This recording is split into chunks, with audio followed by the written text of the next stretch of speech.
Hace 4500 años, el norte de Europa emergía lentamente de la Edad de Piedra. En el Mediterráneo, Grecia y Roma aún no habían empezado a echar raíces.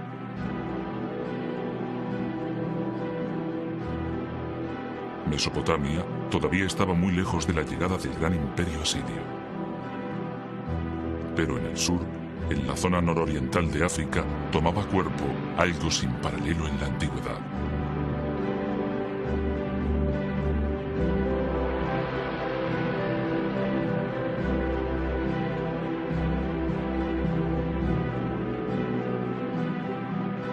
A orillas del Nilo, en Egipto, surgieron 3 pirámides colosales, 3 monumentos levantados por la civilización más duradera que ha existido en el mundo.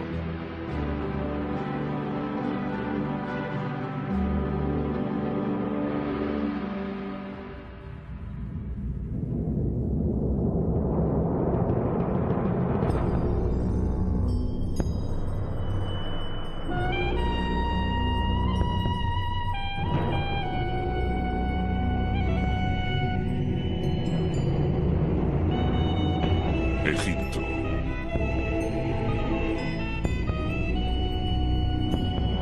Del caos a los reyes.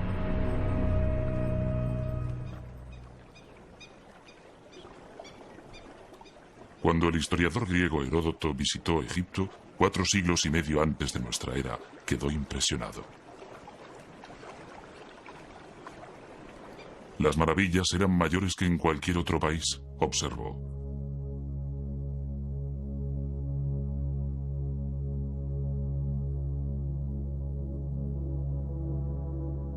Había pirámides más altas que cualquier construcción levantada en el mundo. Avenidas de esfinges, mitad humanas, mitad animales. Y altos pilares de piedra llamados obeliscos. Había estatuas gigantes de faraones fallecidos mucho tiempo atrás. Y momias exóticas cubiertas de oro. Y por doquier, los símbolos enigmáticos de su escritura sagrada.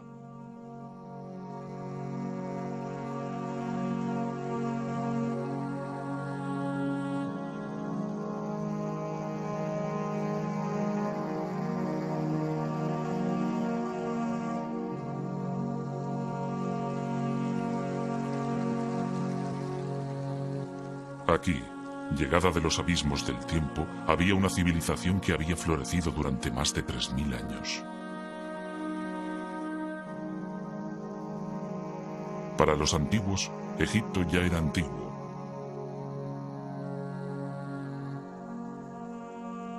Cleopatra, que reinó en el siglo I antes de nuestra era, está cronológicamente más cerca de nosotros que de los faraones que levantaron las pirámides. Egipto es tan antiguo que durante siglos sus orígenes permanecieron envueltos en el misterio.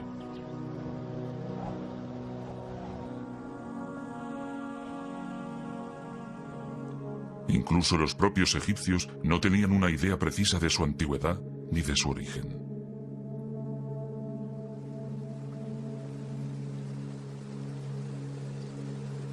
Heródoto dijo que Egipto era un don del Nilo. Pero los egipcios sabían desde el principio que la vida en el Nilo podía ser muy precaria. Rodeados por una extensión infinita de desierto, vulnerables ante un río impredecible y un clima que podía cambiar súbitamente, la civilización egipcia se forjó en parte como respuesta a un entorno natural muy duro.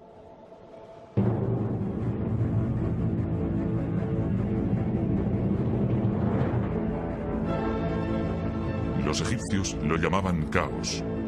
Acechando en la oscuridad, había fuerzas poderosas que esperaban ser liberadas.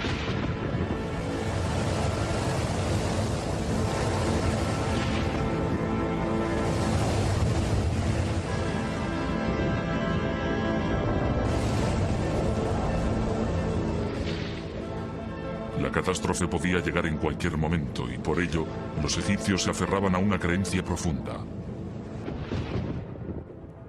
El orden, opuesto al caos, era la voluntad de los dioses. Para mantener el orden y dominar el caos, los egipcios imaginaron un rey que era un dios vivo, la manifestación terrestre de Horus, el halcón, el gobernante de los cielos. Enfrentado a él estaba el dios del desgobierno, Set, el precursor del caos. El eterno conflicto entre orden y caos guiaría, finalmente, el destino de la civilización egipcia.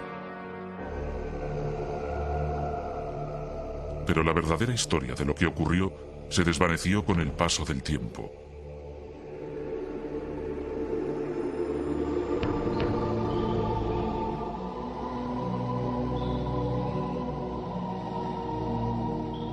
En el crepúsculo de la grandeza de Egipto, hacia el año 300 antes de nuestra era, un sacerdote llamado Manetón inició la titánica tarea de compilar la primera historia completa de Egipto.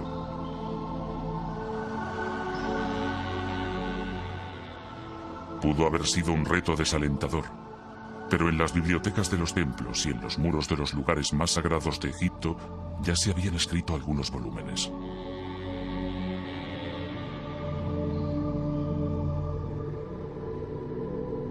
Unos 1000 años antes del nacimiento de Manetón, el faraón Setos I construyó un templo en Abido dedicado a Osiris, el dios de los muertos.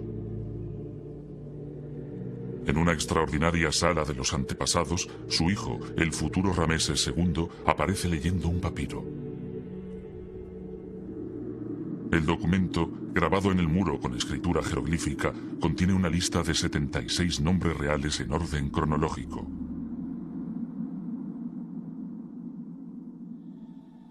Cada nombre está rodeado por un estilizado anillo de cuerda. Este símbolo, llamado por los egiptólogos cartucho, identifica a un faraón.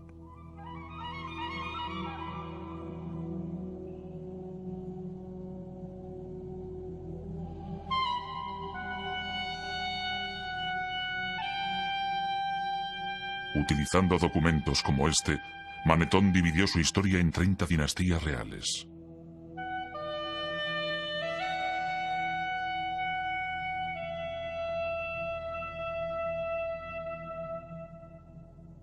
El rey Menes fundó la primera dinastía egipcia hacia el año 3100 antes de nuestra era. Según Manetón, reinó 62 años, durante los cuales expandió las fronteras de Egipto y adquirió una notable fama antes de ser arrollado por un hipopótamo.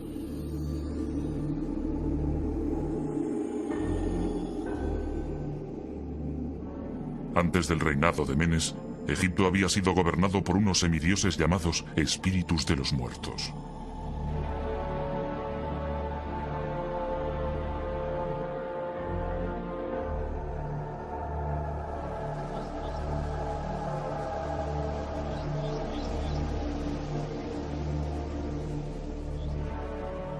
Pero sus nombres se habían perdido en el olvido hacía mucho tiempo. ¿Eran los espíritus de los muertos historia o mitología? ¿Dónde empezó en realidad la civilización egipcia? Irónicamente, no comenzó en las orillas del Nilo.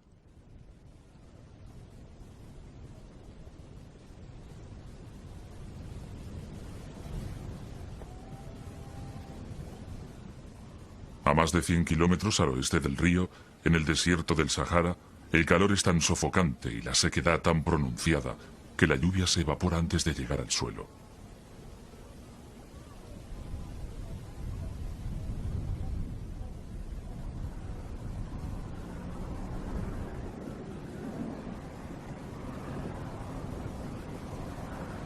Aquí, en este paisaje desolado, vivió una tribu de nómadas que pudieron haber sido los antepasados de los faraones.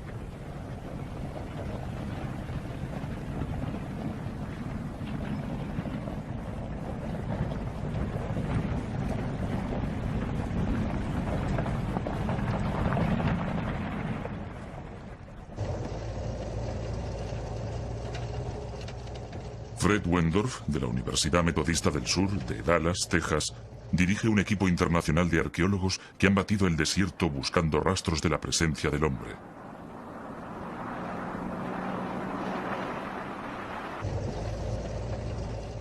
En 1974 localizaron un antiguo asentamiento en el borde de una depresión poco profunda que llamaron Playa Napta.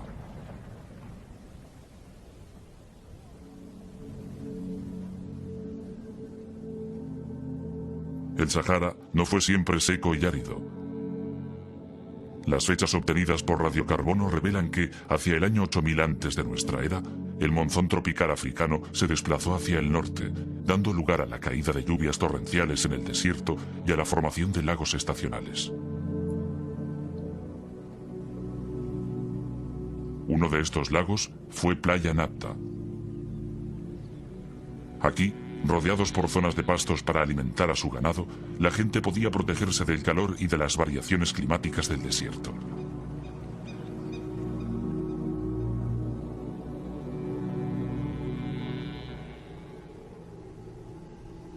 Pero la lluvia era impredecible, y sin ella el lago se secaba. 3 días sin lluvia señalaban el paso de la vida a la muerte.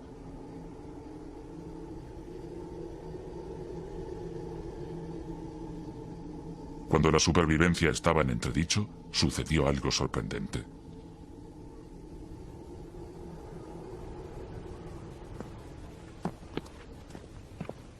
El codirector de la expedición, Romuald Schill, de la Academia Polaca de Ciencias, descubrió un pequeño círculo de piedra, un Stonehenge en miniatura, pero 2000 años más antiguo. En su opinión, pudiera haber servido para predecir la llegada de la estación de las lluvias. Este humilde montón de piedras que se ve aquí es, en realidad, uno de los calendarios más antiguos que conocemos. Consistía en un anillo y 2 alineaciones de piedras verticales que yo llamo puertas. Pueden verse aquí y allí, y una de las alineaciones señala exactamente el norte. La otra, que se ve aquí, orientada en esta dirección, señala la posición del Sol el 21 de junio. Este día comienza el verano, comienza la estación de las lluvias en esta franja de África.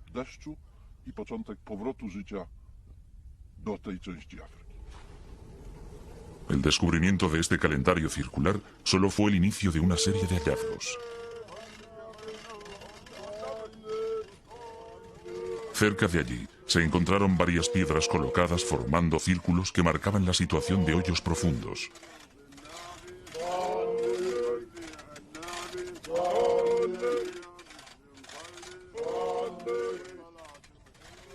Las piedras, algunas de las cuales pesaban más de 1,5 toneladas, no procedían de Playa Napta, habían sido llevadas hasta aquí desde una lejana cantera. Para los habitantes del desierto, transportar grandes piedras y levantarlas era algo que requería un inmenso esfuerzo y mucha organización. Siendo así, ¿por qué lo hicieron?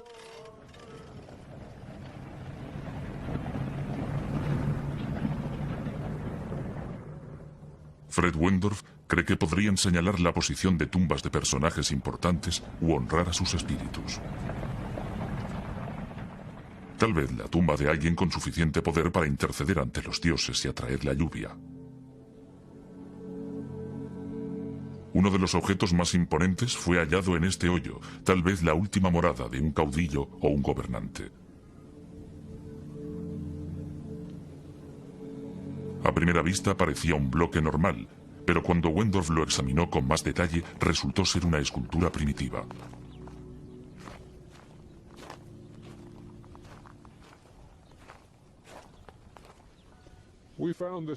Encontramos esta piedra de enormes dimensiones y muy bien labrada en este hoyo, 1 metro por encima de una gran roca que tiene forma de hongo y que le servía de base. Se puede comprobar que fue cuidadosamente trabajada. Las superficies fueron perfectamente pulidas y las aristas afiladas. También se aprecia que sabían cómo controlar el tamaño del bloque haciendo las incisiones que se ven en esta cara.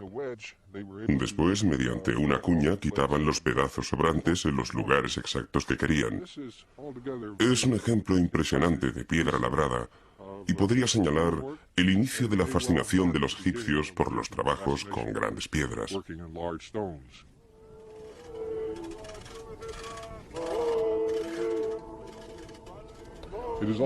También es una prueba importante de la existencia de diferentes estratos sociales, porque se necesitó habilidad para controlar a la multitud de hombres dedicados a dar forma al bloque y ponerlo en una posición que encajara con la piedra que lo sustentaba. Para ello fue necesario que un gran número de hombres trabajara durante un largo periodo de tiempo, lo cual indica que quien los mandaba tenía una categoría superior a la de los demás. Aquí, hace 7000 años, los primeros y toscos monumentos de Egipto surgieron del desierto para honrar a un rey caído y para llevar orden al caos. Pero para los habitantes de Playa Napta, el tiempo llegaba a su fin.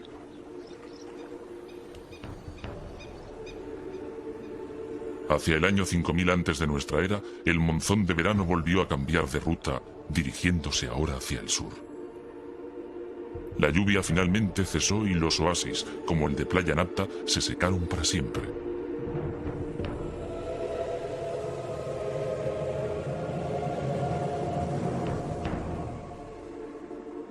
Obligados a abandonar el desierto, sus habitantes tomaron el camino del este, hacia el Nilo.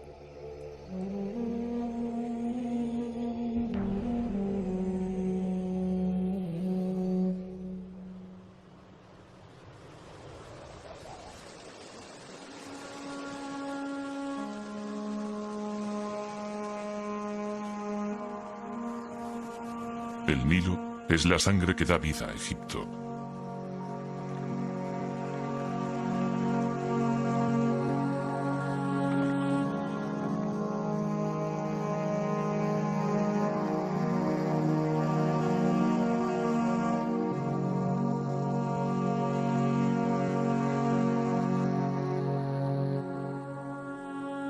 Desde su nacimiento, en las profundidades del este africano, el río fluye hacia el norte durante unos 6000 kilómetros antes de llegar a Egipto, donde forma un oasis que se extiende a lo largo de unos 900 kilómetros. En los últimos 150 kilómetros se despliega en un amplio delta antes de desembocar en el mar Mediterráneo.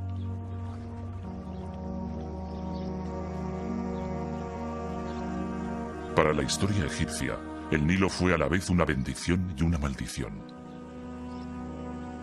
Una vez al año, cargado con el agua de las lluvias monzónicas en Etiopía, el río inundaba sus riberas depositando una tierra muy fértil que los egipcios llamaban Tierra Negra.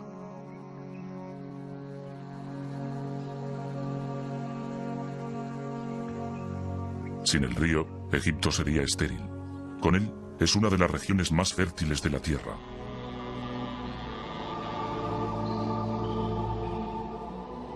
Pero en el pasado, el río era tan impredecible como la lluvia en el desierto. Una crecida demasiado alta podía arrasar aldeas. En cambio, si era demasiado baja, ocasionaba hambre.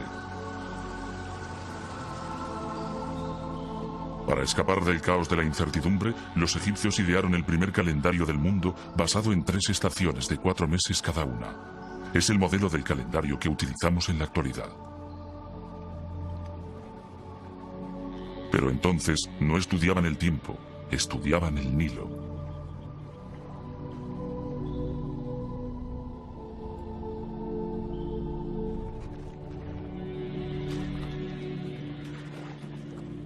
La estación de la crecida se llamaba inundación. En invierno, cuando el agua se retiraba, se procedía a cultivar la tierra emergente. Durante la estación seca, cuando el Nilo estaba en su nivel más bajo, se realizaba la cosecha.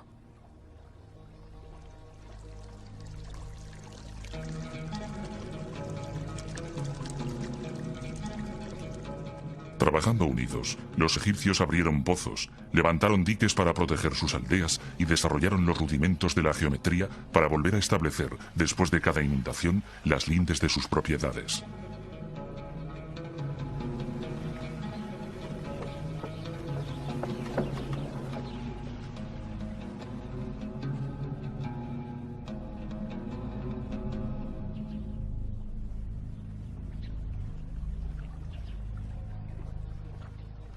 En el año 4000 antes de nuestra era, cuando los habitantes de Playa Napta ya se habían instalado en el valle del Nilo, empezaron a aparecer los primeros indicios de la civilización egipcia.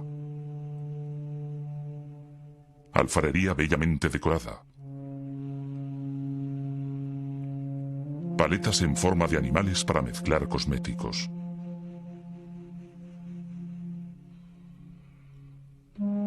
Y cuchillos de pedernal tan bien acabados que nunca han sido igualados, algunos con mangos de marfil bellamente tallados.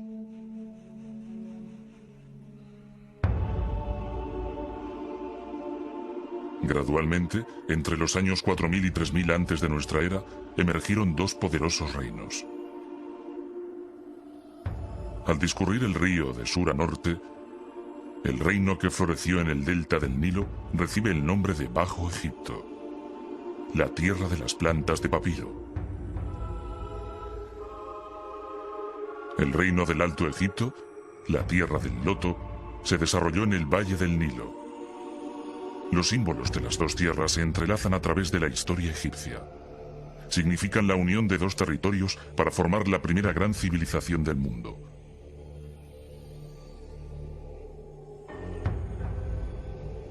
Lo que ha desconcertado largo tiempo a los arqueólogos es cómo y cuándo tuvo lugar esta unificación. René Friedman, de la Universidad de California en Berkeley, y sus colegas están buscando pistas de ello en la antigua capital del Alto Egipto.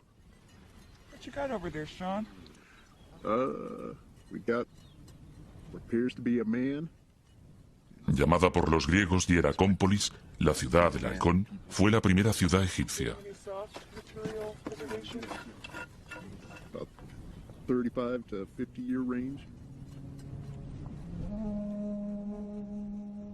Sus monumentos y construcciones desaparecieron hace tiempo. En su lugar se encuentran por doquier agujeros abiertos por los ladrones. Hace un siglo, los arqueólogos creyeron que todo lo que quedaba en el desierto era un cementerio saqueado y que no valía la pena excavarlo. No podían imaginarse que en la arena se escondía una gran riqueza de nuevas informaciones.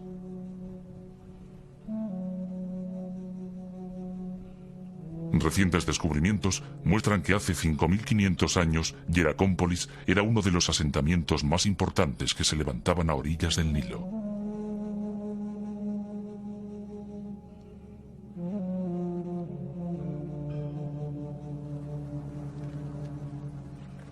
Tenía unos 3 kilómetros de longitud y era una comunidad bulliciosa de agricultores, administradores, artesanos y alfareros. Un alfarero manufacturaba objetos de barro para sus vecinos. Firmaba sus vasijas presionando con el pulgar sobre el barro húmedo en el borde de las piezas. 5000 años más tarde, los fragmentos de esta cerámica aún cubren el terreno inmediato a su horno.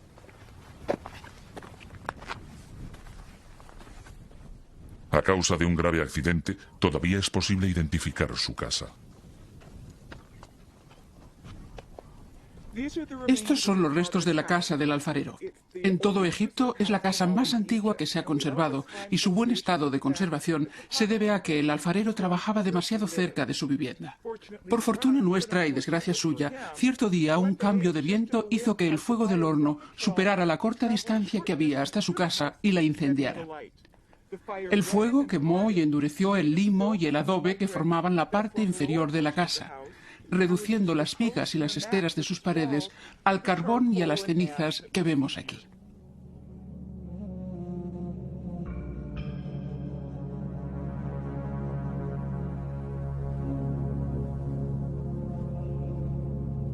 En la parte norte de la ciudad había un vasto complejo industrial donde se hallaban panaderías, graneros para almacenar trigo y las primeras cervecerías conocidas de Egipto.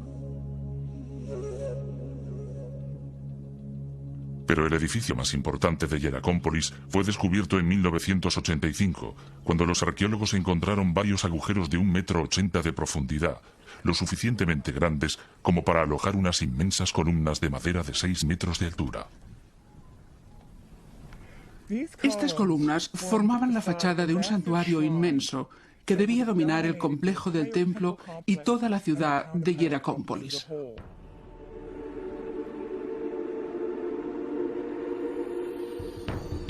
Es el primer templo conocido de Egipto.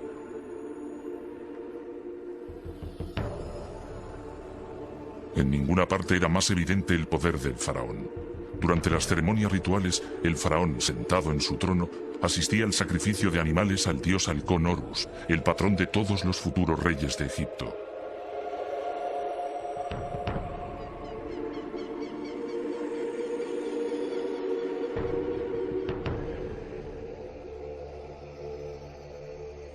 Pensado para recordar la silueta de un animal agachado con cuernos y una cola, el templo estaba ricamente decorado con esteras de colores y pilares, tal vez hechos con cedros importados del Líbano.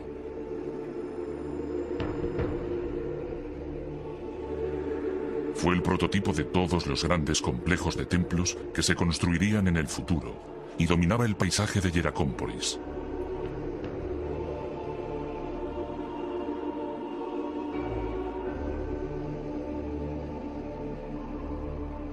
Pero a la ciudad del halcón le salió una rival en Buto, la capital del Bajo Egipto.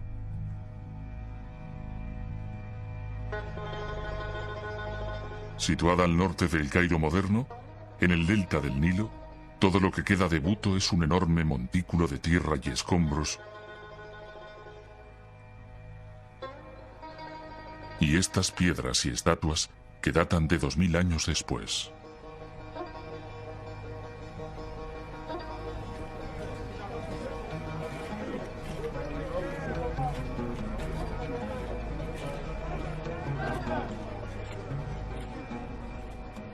A pesar de todo, en esta zanja los arqueólogos han descubierto fragmentos de centenares de utensilios de barro que proceden del mismo periodo que Hieracómpolis, 3500 años antes de nuestra era, e incluso de antes.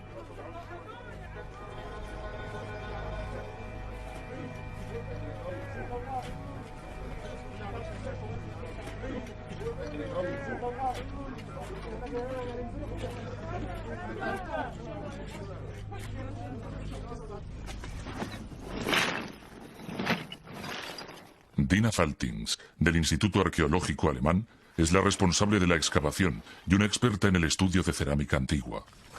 Reuniendo fragmentos y comparándolos con la cerámica de Hieracómpolis, realizó un descubrimiento sorprendente.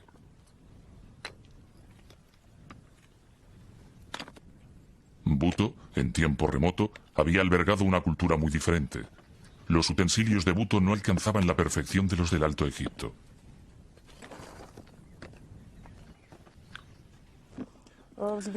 Tenemos aquí una vasija de cerámica formada por una base y unas láminas verticales dispuestas a su alrededor que simplemente fueron unidas y calentadas superficialmente para fijarlas al conjunto. Se trata de una técnica poco evolucionada. En contraste con esto, tenemos algunas importaciones del Alto Egipto, como esta vasija. Es pequeña y elegante, de mayor calidad. Se observa incluso con el sonido. Las paredes son delgadas y la técnica más depurada.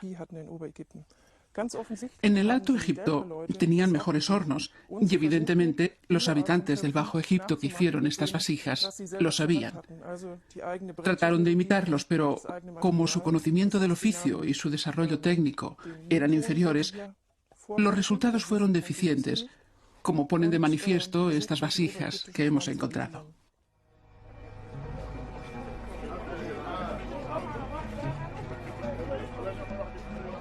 La tarea de Dina Faltings en Buto revela que en el año 3200 antes de nuestra era, la superior cultura del Alto Egipto llegó hasta el Bajo Egipto y los dos reinos se convirtieron en uno solo. ¿Pero fue una transformación pacífica?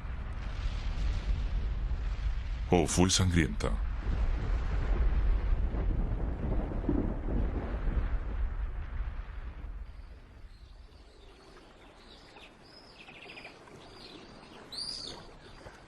La unión de los dos reinos, que se extendía a lo largo del Nilo, era un punto de referencia en la evolución de la civilización egipcia. Pero cómo se llegó a ello era una pregunta de difícil respuesta.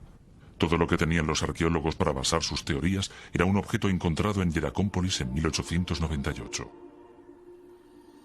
Esta exquisita paleta ceremonial de pizarra data aproximadamente del año 3100 antes de nuestra era. Está dedicada a un rey del Alto Egipto llamado Narmer, que algunos creen que fue el legendario rey Menes, el primer faraón de Egipto. En una de sus caras, Narmer, tocado con una corona acabada en forma de bulbo, está a punto de golpear a un prisionero en presencia de Horus, el dios halcón de Hieracómpolis.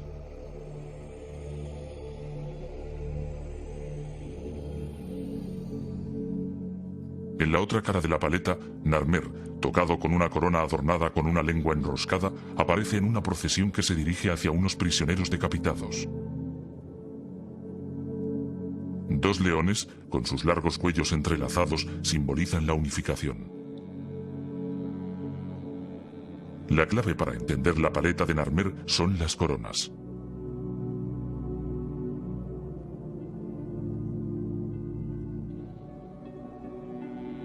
En el Alto Egipto, el rey llevaba una corona blanca con el extremo superior en forma de bulbo.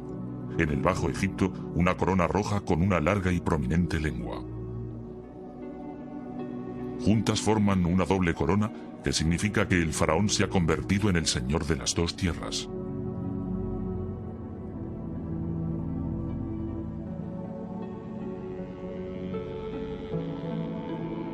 En los 3000 años que siguieron a la unificación, la imagen del rey ciñendo una doble corona aparecerá en estatuas y templos a lo largo y ancho de Egipto para indicar su dominio sobre todo el territorio.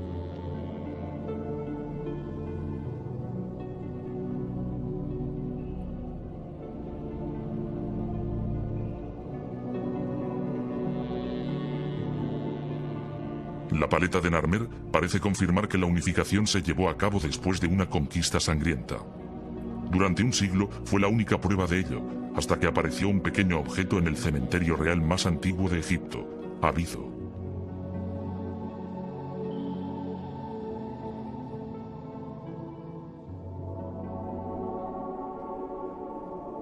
Considerada la última morada de Osiris, el rey de los muertos, el suelo está literalmente cubierto por fragmentos de cerámica, restos de las ofrendas a uno de los más importantes dioses de Egipto.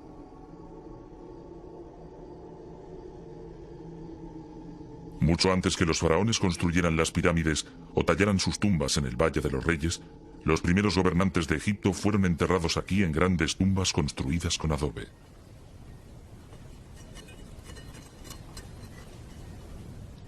Cuidadosamente estudiado a finales del siglo pasado y comienzos de este, se creyó que el cementerio de Abido había desvelado todos sus secretos hasta que en 1977 el arqueólogo alemán Günther Dreyer volvió a excavar en el emplazamiento.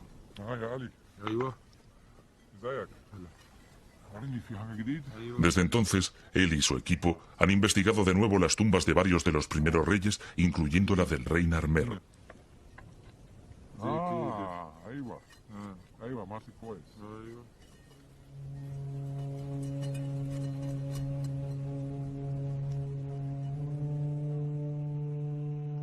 Dreyer se emocionó ante el descubrimiento de una etiqueta de marfil. Este tipo de etiquetas solían ponerse en las tinajas de aceite. Aunque la que encontró era pequeña, encerraba una gran sorpresa. Parecía representar el mismo acontecimiento que la paleta de Narmer. Es una etiqueta de marfil del rey Narmer, hallada cerca de su tumba. Estas etiquetas servían para indicar la fecha de los cargamentos de aceite.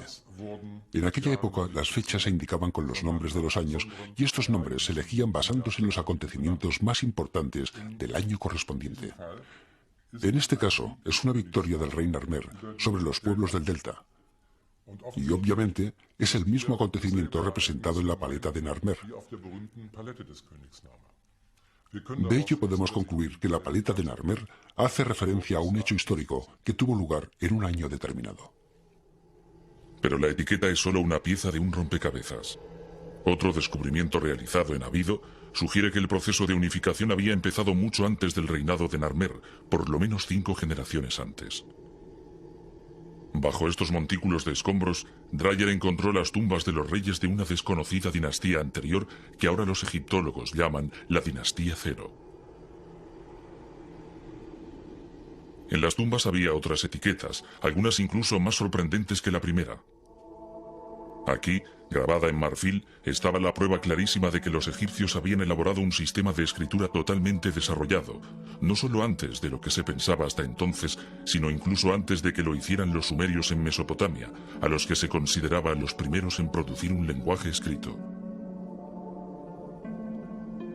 La primera escritura sumeria, que vemos aquí, era un sistema de contabilidad formado por sencillas imágenes y números.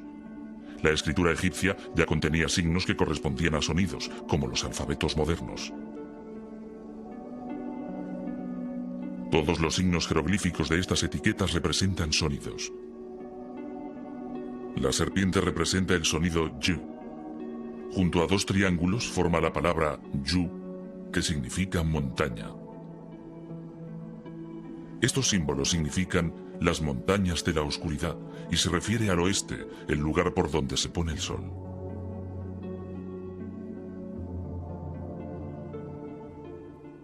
Los jeroglíficos de otras etiquetas indican que el rey ya recaudaba impuestos en el Alto y en el Bajo Egipto, una clara señal de que la unificación ya se había producido. Para consolidar el reino, se construyó una nueva capital en el punto de encuentro del Alto y el Bajo Egipto. Fundada por el rey Menes, que algunos egiptólogos creen que es el histórico rey Narmer, Memphis estaba destinada a ser la mayor ciudad del país.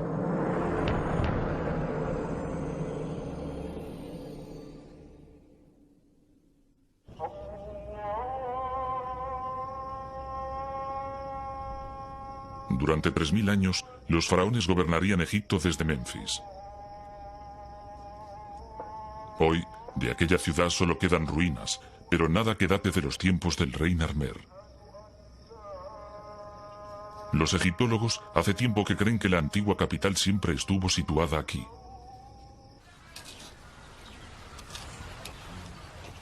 Pero David Jeffries, de la Sociedad de Exploración de Egipto, piensa que Memphis estaba en otra parte, y ha dedicado 9 años de su vida a buscarla.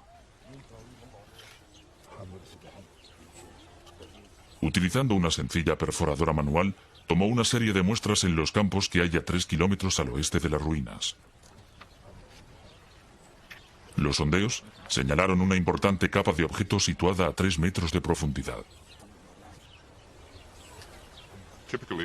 Lo que esperamos encontrar en esta zona, unos metros por debajo de la posición que hemos alcanzado en este momento, es cerámica en el nivel inferior del limo, cerámica del periodo que se sitúa alrededor del año 3000 antes de nuestra era, el periodo de los primeros reyes del Egipto unificado y que representa la fundación de la capital del país en esta zona.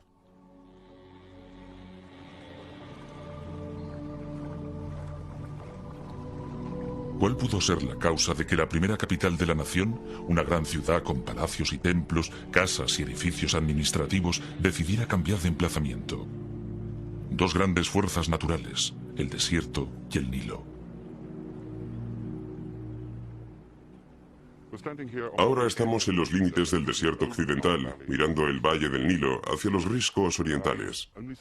Aquí el valle solo tiene 7 kilómetros de anchura.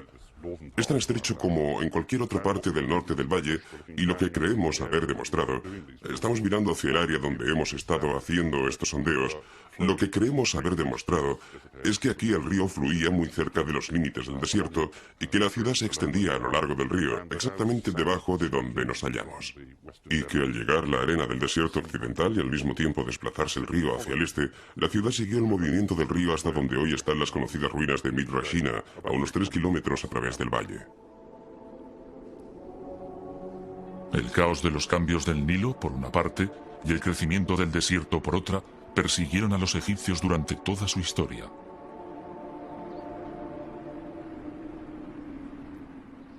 Para superar las continuas amenazas que los acechaban, pusieron su fe en un hombre y en el poder de los dioses.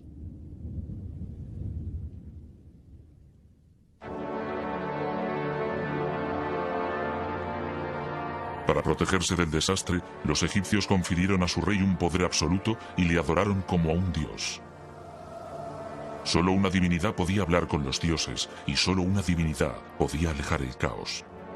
Para mantener el orden, llamado Maat, personificado por una diosa sentada con una pluma en la cabeza, el faraón realizaba rituales diarios.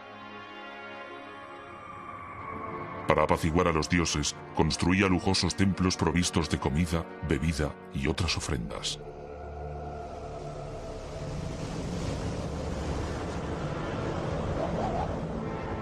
El caos se presentaba bajo varias formas. Podía manifestarse como una violenta tempestad de arena procedente del desierto o como un enemigo extranjero.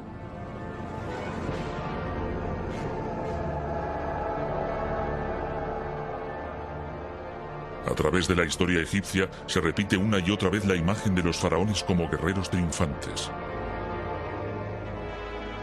Esta de Rameses II se encuentra en un templo construido unos 2000 años después de que Narmer conquistara el Bajo Egipto.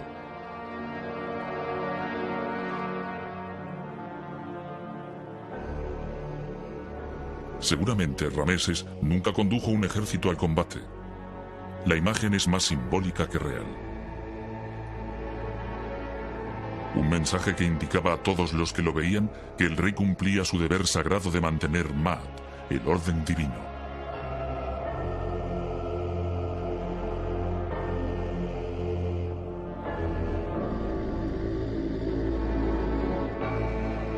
Parece más probable que los faraones supervisaran sus campañas militares a distancia.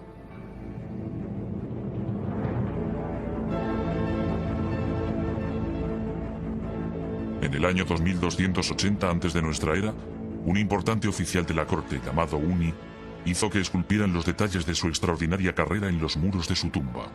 Uni explica cómo su faraón, Fiope I, se enfrentó a una tribu de nómadas. Cuando su majestad se enfrentó a los que moran en los desiertos del este, formó un ejército de varias decenas de millares de hombres procedentes de todo el Alto Egipto. Había nobles, portadores del sello, caudillos y jefes de las ciudades. Yo era el que los dirigía.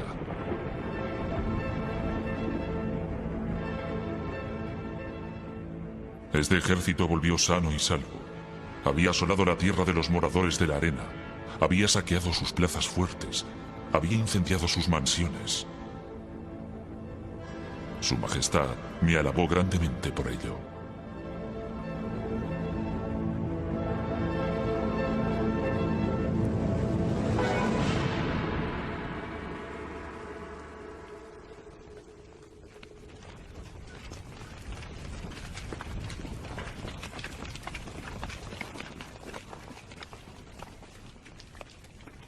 Con un tremendo poder y una gran fuerza destructora, el caos podía también surgir de la nada. No muy lejos del emplazamiento de la antigua Memphis, en una cantera de Helwan, 30 kilómetros al sur del Cairo, está la presa más antigua del mundo. Aunque es difícil de imaginar, después de 4000 años, esta inmensa mole de piedra formaba parte de un enorme proyecto de ingeniería proyectado para controlar las inundaciones súbitas. Fascinado por la temprana tecnología egipcia, Gunther Dreyer realizó un detallado estudio de la presa. Calculó que 500 hombres tardaron 10 años en construirla, cargando hasta allí unas 184.000 toneladas de piedras. La presa era un intento extraordinario de dominar el caos. Por desgracia, no funcionó. La presa atravesaba el Wadi, desde allí hasta ahí. Tenía una longitud de unos 110 metros y una altura de unos 15. Era una construcción bastante sólida. La sección transversal habría tenido este aspecto. En la base, su longitud sería de unos 100 metros, en la parte superior de 60 metros. Estaba dividida en 3 partes. En el centro, un terraplén de arena, y en los 2 lados un conjunto de piedras sin labrar cubiertas con bloques de piedra caliza. Por desgracia, una crecida se llevó la presa antes de estar terminada. El agua vino por aquí y destruyó la parte inacabada. Después, en unos minutos, enormes cantidades de agua bajaron por el wadi y destruyeron todas las instalaciones inferiores. Así, el trabajo de unos 10 años y 500 hombres fue en vano.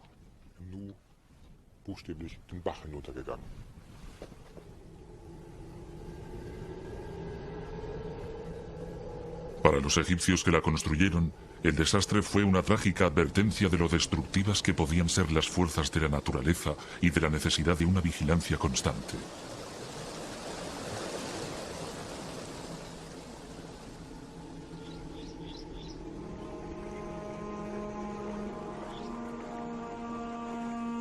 Fue la particular visión del cosmos de los egipcios, moldeada por su entorno, la que sostuvo la civilización más duradera del mundo.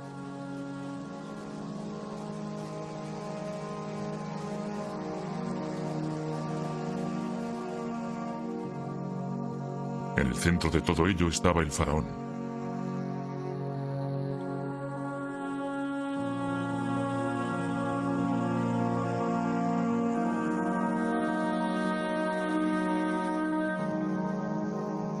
Con las artes forjadas por sus antepasados en el desierto y perfeccionadas a lo largo de las orillas del siempre cambiante Nilo, mantenía la balanza del universo con justicia y devoción. Luchaba contra los continuos y virulentos ataques de la naturaleza, las agitaciones sociales e incluso contra lo sobrenatural.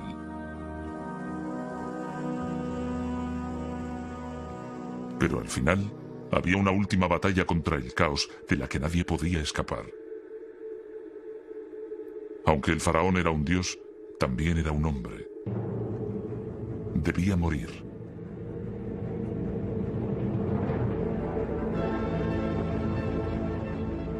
Para evitar la calamidad, ordenó a los egipcios que empezaran a acarrear grandes piedras hacia los límites del desierto. Lentamente, surgió una nueva clase de monumento que debía simbolizar el triunfo final del rey. El triunfo de la vida eterna.